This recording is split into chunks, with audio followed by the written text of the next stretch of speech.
Fíjese que también Protección Civil alertó a la población sobre el uso de chimeneas y calentadores dentro del hogar, ya que el monóxido de carbono puede provocar dolor de cabeza, mareos, náuseas y pérdida de conciencia.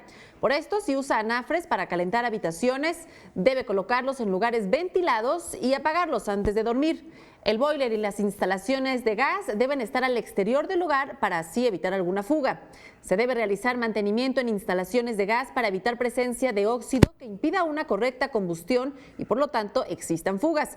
Revisar también que la flama que emita la estufa o boiler sea de color azul y no roja y mantener ventilada la cocina. No deje encendido el motor del vehículo en un lugar cerrado o semicerrado. En caso de presentar algún síntoma o malestar, hay que oxigenar a la persona y llevarla a un centro de salud de manera inmediata. No olvide que puede descargar la aplicación 911 CDMX, donde se atiende además también por vía telefónica y vía chat.